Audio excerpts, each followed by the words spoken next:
হরে কৃষ্ণা। তো আজ লোচনদাস ঠাকুরের আবির্ভাব দিবস।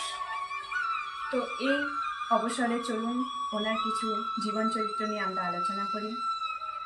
তো আপনি 1520 সালে বর্ধমানের কো নামক গ্রামে জন্মগ্রহণ করেন। আপনি আপনার পিতামাতার একমাত্র সন্তান ছিলেন। আপনি বৌদ্ধ বংশে জন্মগ্রহণ করেন। সেই সময় যেহেতু ছোট অবস্থায় বিবাহ হয়ে যেত, তো আপনারও বিবাহ হয়ে গিয়েছিল, কিন্তু আপনারা দুজনে আলাদা আলাদা থাকতেন। গৃহস্থাশ্রমে থাকার পরেও আপনি বিষয় আসক্তি থেকে দূরে থাকতেন আর সবসময় গৌর কথা, গৌর কীর্তন, গৌর ভক্তদের সাথে থেকে দিন যাপন করতেন। তো একসময় মহান গৌর পার্ষদ শ্রীখণ্ডবাসী শ্রী নরহরি সরকার ঠাকুরের সঙ্গে আপনার পরিচয় হয়। তো আপনাকে দেখে স্নেহাবিষ্ট হয়ে উনি আপনাকে দীক্ষা দিয়ে তার শিষ্য হিসেবে গ্রহণ করেন। এইভাবে আপনি আপনার গুরুদেবের কাছে থেকে তার পাদপদ্মের সেবা করে অত্যন্ত আনন্দ সহকারে দিন যাপন করতে থাকেন।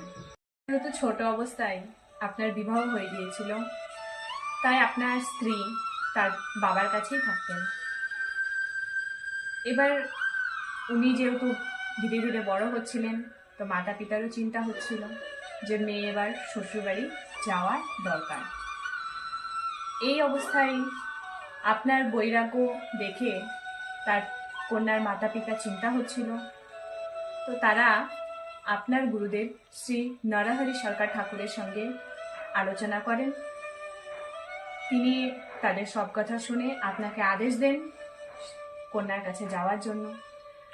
যেহেতু আপনার মন থেকে কোনো ইচ্ছা ছিল না, কিন্তু আপনার গুরুদেবের আদেশ ছিল, তাই আপনি যেতে বাধ্য হয়েছিলেন।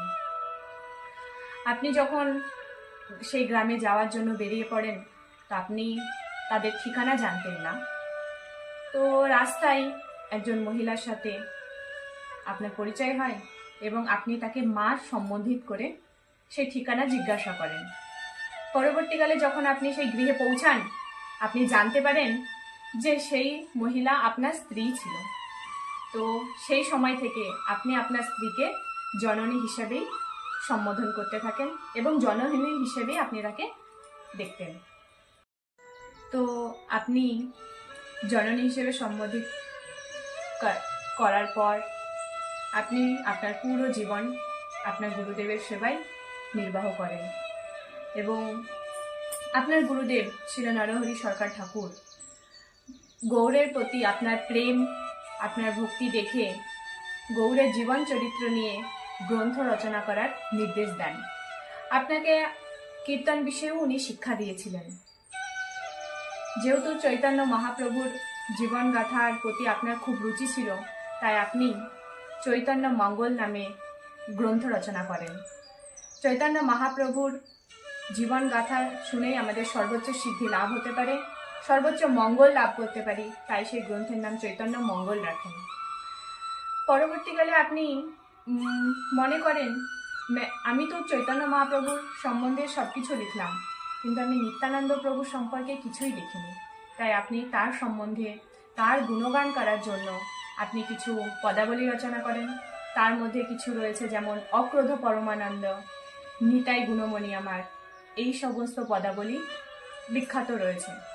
তো এইভাবেই শিলা লোচনদাস ঠাকুরের জীবন কাহিনী সমাপ্ত করছি।